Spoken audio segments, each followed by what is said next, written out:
there. Welcome to Jujutsu High, school for the relatively gifted young boys and girls of Japan who have off-kilter abilities including but not limited to the raw strength of a 2,000-pound gorilla, borderline sociopathic personality, male beauty that leaves me questioning my preferences, and a panda. That's really it. He's just a panda. Before I can give you any context on the big talking panda man, you'll need a much needed backstory on how pink-haired Naruto here ended up in this school for those gifted in witchcraft and wizardry, and why he's going around eating demonic chicken fingers. Our journey begins at a rather basic plain high school in the Tokyo metropolitan area, home of a rather strange lad who for unexplained purposes can throw an 8-pound ball like a baseball and run a 100-meter dash quicker than any bloke from the animal kingdom. Unlike most gifted anime pro tags with an above normal ability, he is actually not an asshole and has zero interest in flexing his max stats, but due to an unfortunate situation involving a demonic chicken finger and his best buds, Itatori must use his abnormal strength to save his amigos from the belly of a true ugly bastard. His pure monkey strength is not enough to complete this task, and instead of relying on Sasuke the Shadow Caster, he decides to eat this scary looking chicken finger, which lies at the root of the problem here, which is probably not the best option. This causes very severe digestive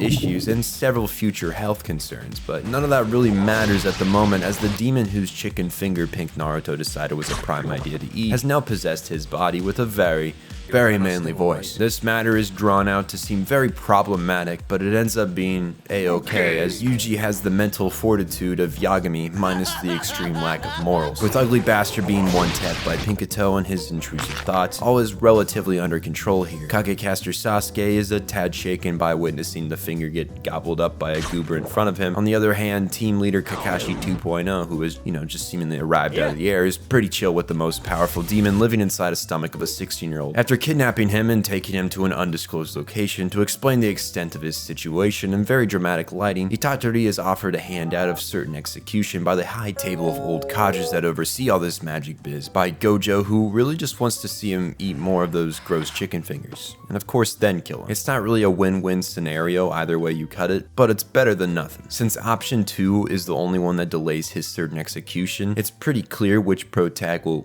end up taking, but to walk the path of a wizard, sorcerer, whatever they are, one must learn their abilities, which Wizard Kakashi begins to teach Itatori. Now, when you think of learning a magically driven fighting style, what would be the easiest way to grasp it to you? If you answered hands-on experience on the field, then you would be correct. Well done. Of course, like any good Naruto-esque series, our team is not fully formed until our morally questionable brooder and overly energized MC meet their female companion, although this time she is of some use to the overall team. Sorry, Sakura. This band of unique individuals set out to exorcise what is considered a low-grade demon while under Gojo's supervision. Real easy stuff. Except as it seems the old fucks back at the school aren't a fan of Itatori still breathing air. So following their first D-tier mission, while Gojo goes off to do some endgame side quest, our low-level trio go to fight a One-Punch Man level threat who has seemingly gained control of the metaverse and bent reality to a point that makes Lizard Man cry in jealousy. Obviously out of their league, all hope seems lost for our lads to not get their skulls caved in. When it comes down to the wire though, Yuji decides to let the intrusive thoughts win after Kagecaster gets wounded Hammer Girl out of there, which results in him beating the shit out of a grotesque womb baby thing, which, yes, sounds bad, but this is the womb child we're talking about. Not really in the same ballpark as a newborn baby, is it? Yuji's demon alter ego originally tries to deploy diplomacy on this thing, but he's being a little shit, so he gets off real quick. After the demon baby thing is taken care of, Sukuna is able to maintain control of the body for a bit, which he takes advantage of by ripping out the heart of his vessel and 1v1ing Shadowcaster Fushi. Despite the fact that his body no longer has a heart, and if he retakes control he will end up dying, Yuji does it anyway, refusing to let his homie get one-tapped by the finger demon. After crumpling to the muddied ground, his body lying there lifeless in the rain, all dramatic like, this permadeath lasts all but 20 minutes of runtime, with the supposed corpse rising from which he came, making Gojo happier than that one fat kid that begs his mother for a king-size candy bar at the supermarket every time. Yes, that kid was me. Now Sensei, I hear you asking, how did this ominous voice inside his head just regrow a full heart? I'm sorry to break it to you, lad, but how is never as important as why. It seems inside Yuji's mind hole, the intrusive thoughts have created a physical form and struck a deal to where Sukuna will resurrect Yuji as long as 1, he lets him seize control of his body for a few seconds at a randomly selected time, and 2, he forgets all about this agreement once it's been made. Yuji opts for a counter deal that Sukuna resurrects him anyway if he wins against him in a fight. Sukuna agrees to this and immediately halves Yuji's brain power.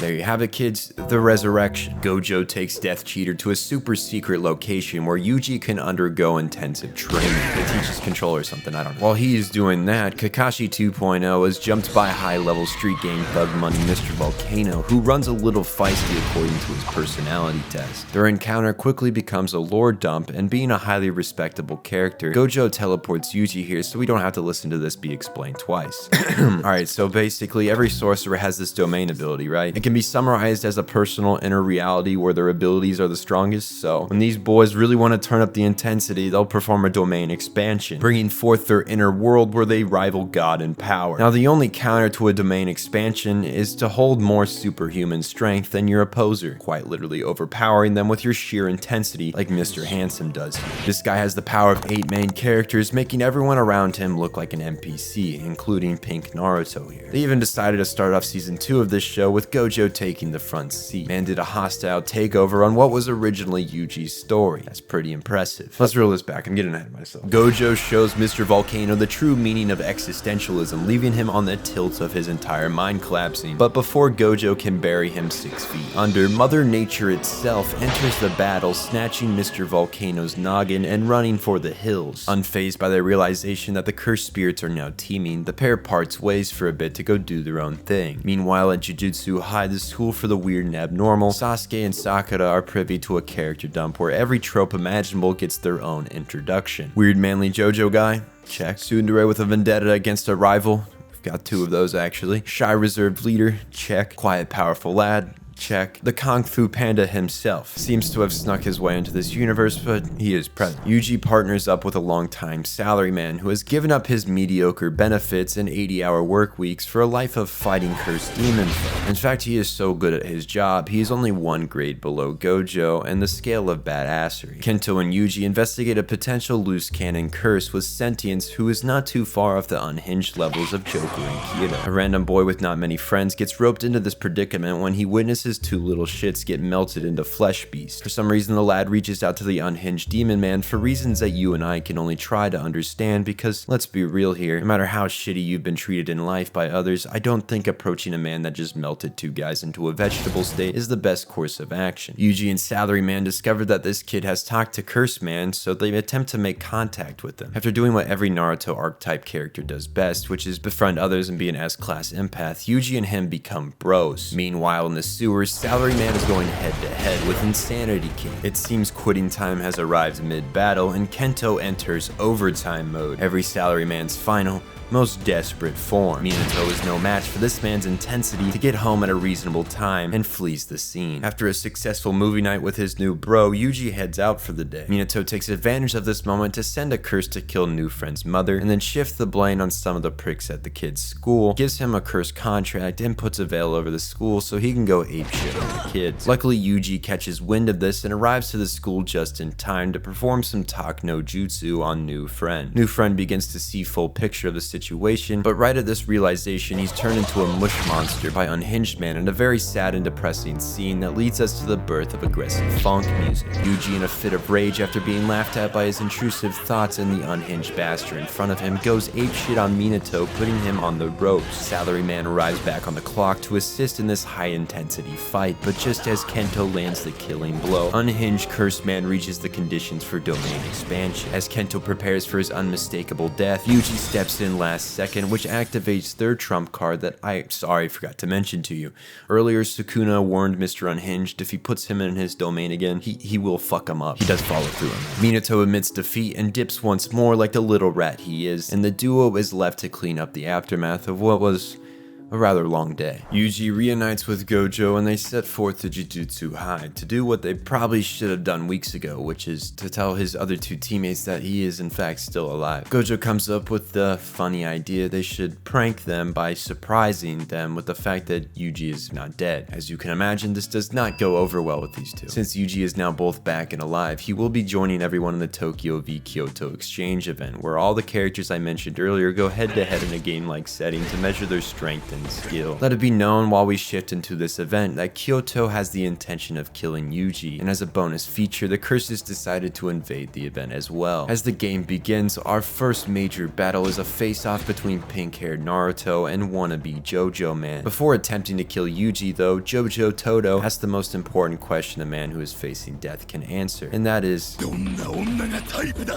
after Yuji gives the correct answer, Todo Jojo begins to live what I'll chalk up as an alternate life, and decides instead of beating the shit out of Yuji and then killing him, he will beat the shit out of Yuji and teach him new abilities. Over on the rooftops, a battle between Panda and Mech Man, whose true body resides in a bathtub, don't ask, has taken an intense turn once Panda unleashes his primordial form. There's about 7 other fights we could talk about, but better save that for your own personal viewing. Don't want to completely spoil you here. Moving ahead a few episodes, here we go. The Cursed Boys make their move on the school, as Mother Nature is pissed, and she's taken this form which I'll deem Shinzen no Kanshisha, aka Nature's Scent. All the lads come together to go head to head with Hanami, who proves to be quite the troublesome opponent. When hope seems like a pipe dream, Todo Jojo and Pink Naruto come in clutch with their next level tag team action. Hanami, nature's last burning beacon of hope, has had enough of this tomfoolery and reveals their true level of strength in the greatest choreographed fight scene that will grace my eyes in my wondrous lifetime. After 2 full episodes of glorious animation that could only come from an anime sweatshop like Mappa, the almighty Chad himself comes down from the heavens to shatter the veil and drop the sorcerer's equivalent to a Moab on the guardian of nature, which may or may not have survived, I'm not too sure. In the aftermath of their recent ambush, the Cursed Bros have successfully retrieved the dreaded chicken finger they so desperately wanted. They begin to gnaw over their upcoming trick-or-treat plans for Halloween while sipping pina coladas on the beach. After all that happened during the exchange event, you'd think the logical thing to do would be to cancel and think over the goals of the recent attacks. But instead of opting for this course of action, the exchange event continues on with a good old game of baseball to settle this long-running feud of Kyoto v Tokyo. Tokyo does win.